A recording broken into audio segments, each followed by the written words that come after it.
Ahmedabad air India విమాన ప్రమాదంపై DGCA బృందం దర్యాప్తును ముమ్మరం చేసింది. రాత్రంతా ఘటనాస్థలం దగ్గర డీజీసీఏ సోదాలు నిర్వహించింది. ప్రమాదం జరిగిన తీరుపై డీజీసీఏ టీం విశ్లేషించింది. ప్రస్తుతం ప్రాథమిక నివేదికను అధికారులు సిద్ధం చేస్తున్నారు. ఇంజన్లు ఫెయిల్ కావడంతోనే ప్రమాదం జరిగిందని ఇప్పటికే గుర్తించిన డీజీసీఏ బృందం ఇంజన్లు పనిచేయకపోవడానికి కారణాలపై ఆరా తీస్తున్నారు. టేకాఫ్ అయిన నిమిషంలోనే క్రాష్ జరగడం, సాంకేతిక లోపం గమనించకపోవడంపై దర్యాప్తును ముమ్మరం చేశారు. అదేవిధంగా టేకాఫ్ నుండి క్రాష్ అయిన ప్రాంతం వరకు డ్రోన్ సర్వే చేపట్టారు. బ్రిటిష్ ఏవియేషన్ అధికారులు and air India CEO Wilson ప్రమాద స్థలాన్ని పరిశీలించారు.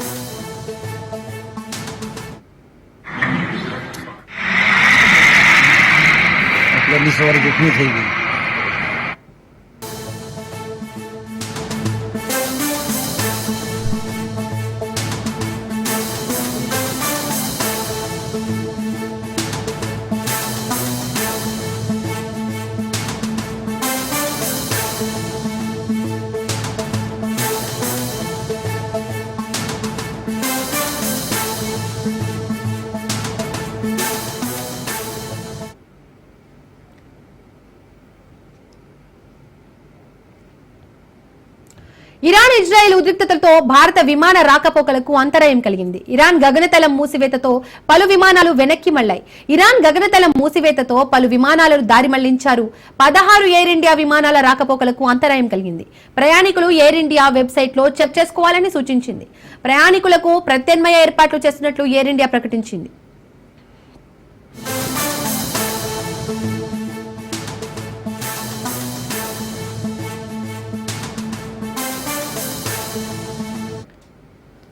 ముంబై నుండి లండన్ వెళ్తున్న ఓ ఎయిర్ ఇండియా విమానం కొన్ని గంటలకే వెనక్కి వచ్చేసింది. ముంబై విమానాశ్రయం నుండి శుక్రవారం తెల్లవారుజామున 5:39 ఎయిర్ ఇండియా ఏఐసి 129 విమానం లండన్ కు బయలుదేరింది. 3 గంటల పాటు గాల్లోనే ఉన్న విమానం తిరిగి ముంబైకి చేరుకుంది. ఇజ్రాయెల్ ఇరాన్ మధ్య ఉద్రిక్తతల నేపథ్యంలో విమానం తిరిగి ముంబై వచ్చిందని ఎయిర్ ఇండియా ఒక ప్రకటనలో తెలిపింది.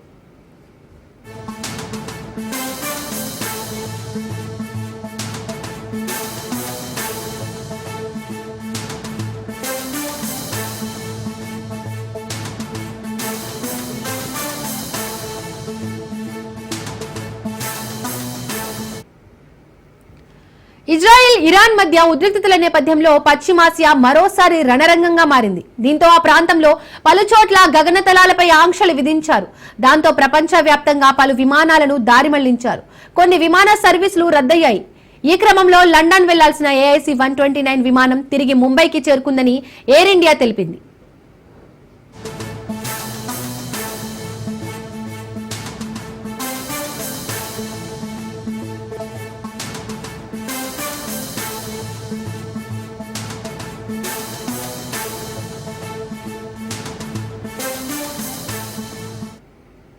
ఇరాన్ ఇజ్రాయెల్ పరస్పర దాడులతో పశ్చిమాసియా అట్టడుగుతోంది. ఇజ్రాయెల్ ఆపరేషన్ రైజింగ్ లయన్ చేపట్టి ఇరాన్లోని అణుస్థావరాలపై దాడులు చేసింది. ఈ దాడుల్లో ఇరాన్ మిలిటరీ చీఫ్ సహా పలువురు అణుశాస్త్రవేత్తలు సైతం మృతి చెందారు. దీంతో ఇరాన్ ఇజ్రాయెల్ పై ప్రతీకార దాడులకు దిగింది. 100 డ్రోన్లతో దాడులకు దిగింది. ప్రతీకారం తీర్చుకుంటామని ఇరాన్ సుప్రీం ప్రకటించిన గంటల వ్యవధిలోనే కౌంటర్ అటాక్స్ కి దిగింది. ఇరాన్ దాడులను ఇజ్రాయెల్ తిప్పికొడుతుంది. ఇరాన్ డ్రోన్లను ధ్వంసం చేస్తోంది.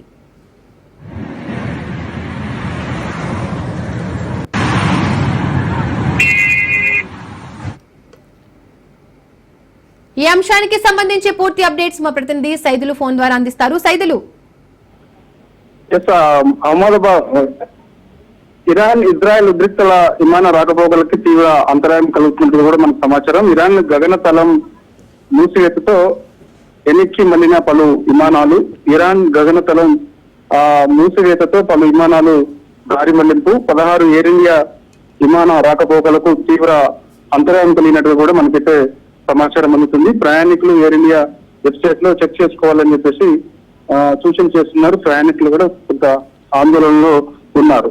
ముఖ్యంగా ఈ యొక్క ప్రత్యామ్నాయ ఏర్పాట్లు కూడా చూసుకోవాలని చెప్పేసి కూడా సూచనలు చేస్తున్నారు. ఎయిర్ ఇండియా ప్రకటన ఉంది. లండన్ వెళ్తూ వెనక్కి వచ్చేసిన ఎయిర్ ఇండియా విమానం లండన్ కు బయలుదేరిన ఎయిర్ ఇండియా AIC 129 విమానం 3 గంటల పాటు గాల్లోనే ఉన్న నేపథ్యంలో కూడా ఇరాన్ ఇజ్రాయెల్ ఉద్రిక్తల నేపథ్యంలో ఈ పరిస్థితి నెలకొంది. కాబట్టి ఖచ్చితంగా ఈ యొక్క పరిస్థితులు సద్దుమణిగిన తర్వాతనే ఈ యొక్క రాకపోకలకు క్లియరెన్స్ ఉంటున్నట్టు కూడా మనకైతే సమాచారం అందుతుంది. అప్పటి వరకు కూడా తీవ్ర ఉద్రిక్తతలు ఉన్న నేపథ్యంలో కొంత దారి మళ్లింపు, అలాగే కొన్ని మన ఎయిర్ ఇండియా విమానాల్లో కూడా పర్మిషన్స్ వంటి లేకపోవడం కూడా ఇబ్బంది తలెంతే అవకాశం ఉంది. కాబట్టి ప్రయాణికులు ఎవరున్నా సరే కొంత ఇబ్బంది తలెంతే అవకాశం ఉంటుంది, అది గమనించాలని చెప్పేసి కూడా సూచనలు చేస్తున్నటువంటి పరిస్థితి కనిపిస్తుంది. ఎందుకంటే దాదాపుగా 3 గంటల పాటు ఎయిర్ ఇండియా విమానం గాల్లోనే ఉండాల్సిన పరిస్థితి వచ్చిందంటే అర్థం చేసుకోవచ్చు. ఎందుకంటే ఒక్కసారి కొన్ని సమస్యలు కూడా తలెత్తాయి, కొన్ని ఫ్యూయల్స్ కూడా మనం ఆ యొక్క విమానాశ్రయంలో నింపుకోవాల్సిన పరిస్థితి వస్తుంది. సో ఒక్కోసారి మనము ఆ టైంకి సరిగా ఫ్యూయల్ లేనప్పుడు కూడా ఇబ్బంది తలెత్తే అవకాశం కూడా ఉంటుంది. సో ఇలాంటి సిచ్యువేషన్ చాలా సీరియస్ గా కూడా ఉన్న నేపథ్యంలో కూడా ఇరాన్ ఇజ్రాయెల్ ఉద్రిక్తల నేపథ్యంలోనే ఇలాంటి సమస్య ఉన్నట్టుగా కూడా మనకి ఎయిర్ ఇండియా నుంచి కూడా కొన్ని సూచనలు వస్తున్నాయి. కాబట్టి ఎవరైనా సరే ఇలా ఇప్పుడున్న పరిస్థితుల్లో కొంచెం వాయిదా వేసుకుంటే చాలా మంచిదని చెప్పేసి కూడా చెప్తున్నటువంటి పరిస్థితి కనిపిస్తుంది. సో ఇరాన్ ఇజ్రాయెల్ ఉద్రిక్త పరిస్థితులు మాత్రం మరో 2-3 రోజుల పాటు కూడా ఇలానే కొనసాగే అవకాశం ఉన్నట్టు కూడా మనకు సమాచారం. Thank you Saidulu. ఇరాన్ పై ఇజ్రాయెల్ భీకర దాడులతో పశ్చిమాసియా మళ్లీ రగులుతోంది. ఇరాన్ అణు లక్ష్యాలను దెబ్బతీసేందుకు ఆపరేషన్ రైజింగ్ లయన్ ప్రారంభించినట్లు ఇజ్రాయెల్ ప్రధాని నెతన్యాహు తెలిపారు. ఆ దేశ అణు కార్యక్రమానికి గుండె లాంటి ప్రదేశాన్ని ధ్వంసం చేశామని వెల్లడించారు. తమ మనుగడకు సవాల్ చేసే ఇరాన్ ముప్పును తిప్పికొట్టేందుకు సైనిక చర్య చేపట్టామన్నారు. ఇజ్రాయెల్ ను నాశనం చేస్తామంటూ కొన్ని దశాబ్దాలుగా టెహ్రాన్ బహిరంగంగానే సవాల్ చేస్తోంది. అణ్వాయుధాలను అభివృద్ధి చేసుకునేందుకు ఆ దేశం తీవ్రంగా ప్రయత్నిస్తోంది. ఇటీవలి కాలంలో ఇరాన్ అధిక మొత్తంలో శుద్ధి చేసిన యురేనియంను ఉత్పత్తి చేసింది. దాంతో 9 అణుబాంబులు తయారు చేయొచ్చని నెతన్యాహు వెల్లడించారు. ఇరాన్ను ఇప్పుడు ఆపకపోతే పెను ముప్పు తప్పదన్నారు. מכת פתיחה מאוד מוצלחת. אנחנו פגענו בפיקוד הבכיר, פגענו במדענים בכירים שמקדמים את פיתוח פצצות האטום, פגענו במתקני גרעין. אנחנו צוברים הישגים, אבל אני גם יודע ואתם יודעים, אין מלחמות חינם. ולכן אני מבקש מכם שוב להישמע בקפדנות להנחיות פיקוד העורף, וייתכן מאוד שתידרשו לשהות זמן ממושך הרבה יותר ממה שהיינו רגילים עד עכשיו במרחבים המוגנים. אתם כמובן תצטיידו, אני בטוח שאתם עושים את זה במוצרים, מצרכים, בגדים וכולי, אבל הכי חשוב להצטייד באורך רוח, באמונה בצדקת דרכנו, בביטחון בניצחוננו, ולא סתם קראנו למבצע הזה עם כלבי, אין עם כלבי יקום וכארי יתנסה. אנחנו הולכים להשיג הרבה מאוד הישגים בזכותכם ובזכות החיילים הגיבורים שלנו. בעזרת השם. אנחנו אחרי מכת פתיחה מאוד מוצלחת. אנחנו פגענו בפיקוד הבכיר, פגענו במדענים בכירים שמקדמים את פיתוח פצצות האטום, פגענו במתקני גרעין. אנחנו צוברים הישגים. ఇజ్రాయెల్ పై ఇరాన్ ప్రతిదాడికి సిద్ధమవుతున్న తరుణంలో కీలక పరిణామం చోటు చేసుకుంది. ఇరు దేశాల్లో నివసిస్తున్న భారత సంతతి పౌరులను ఉద్దేశించి కేంద్ర విదేశాంగ శాఖతో పాటు అక్కడి ఎంబసీలు అడ్వైజరీలు జారీ చేశారు. ఎవరు అనవసర ప్రయాణాలు చేయొద్దని, సురక్షిత ప్రాంతాలకు వెళ్లి తలదాచుకోవాలని సూచించాయి. స్థానిక అధికారులు చెప్పేంత వరకు అంతా భద్రతా దళాలు చెప్పిన విధంగా ఇండియన్ ఎంబసీని ఫాలో అవుతూ నడుపుకోవాలని తెలిపారు.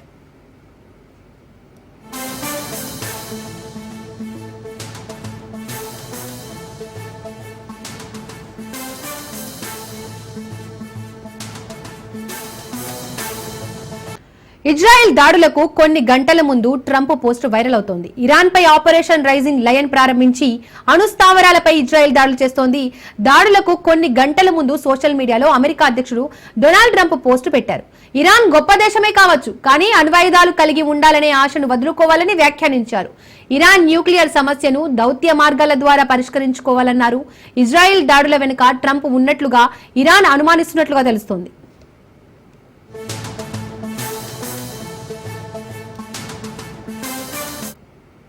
An update on Iran. We're hearing reports that U.S. personnel are being moved out of the region within striking distance. Well, they are being moved out because it could be a dangerous place, and we'll see what happens. But they are being. We've given notice to move out, and we'll see what happens. Is there anything that can be done to dial the temperature down in the region? They can't have a nuclear weapon. Very simple. They can't have a nuclear weapon. We're not going to allow that. Could you provide an update on Iran? We're hearing reports that U.S. personnel are being moved out of the region within striking distance. Well, they are being moved out because it could be a dangerous place, and we'll see what happens. But we've given notice to move out, and we'll see what happens. Is there anything that can be done to dial the temperature down in the region? They can't have a nuclear weapon. Very simple. They can't have a nuclear weapon. We're not going to allow that. Could you provide an update?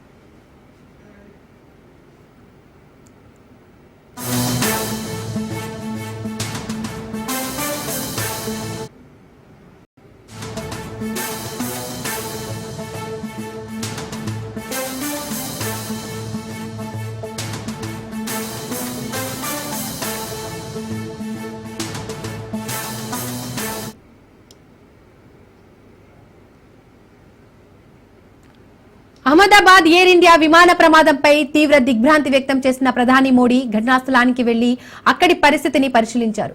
ప్రమాద వివరాలను అధికారుల నుండి స్వయంగా అడిగి తెలుసుకున్నారు.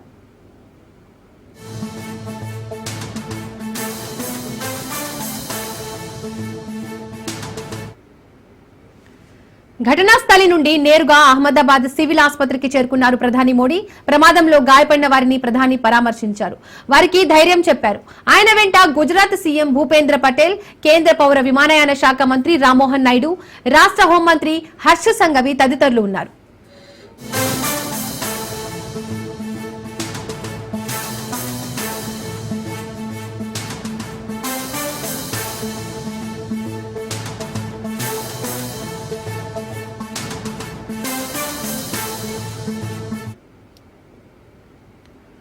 మరోవైపు air India MD CEO Wilson కూడా ప్రమాదం జరిగిన ప్రాంతానికి వెళ్లారు. ఘటన జరిగిన తీరును పరిశీలించారు. ఆసుపత్రిలో క్షతగాత్రులను పరామర్శించారు. బ్రిటిష్ హై కమిషన్ అధికారులు కూడా అహ్మదాబాద్ కు చేరుకున్నారు.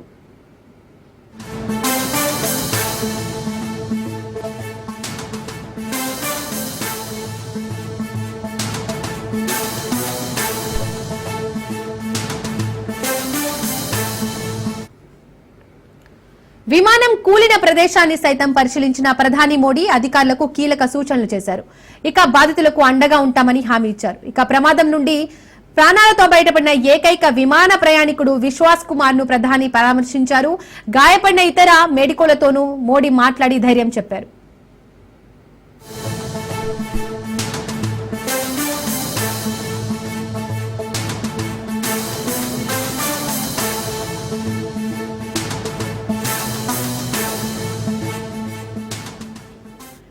ఎయిర్ ఇండియా విమాన ప్రమాదంలో మొత్తం 242 మంది ప్రయాణికులు, సిబ్బంది ఉన్నారు. వీరిలో 241 మంది ప్రాణాలు కోల్పోయారు. ఒకే ఒక్క ప్రయాణికుడు మృత్యుంజయుడిగా బయటపడ్డారు. గుజరాత్ మాజీ సీఎం, భాజపా నేత విజయ్ రూపానీ కూడా ఈ ప్రమాదంలో మృతి చెందారు. ఇక ఈ విమానం బీజే వైద్య కళాశాల మెడికోల వసతి గృహ సముదాయంపై పడింది. దీంతో అందులోని 24 మంది చనిపోయారు. విమానంలో 169 మంది భారత పౌరులు కాగా 53 మంది బ్రిటన్ వాసులు, ఇతర విదేశీయులు ఉన్నారు.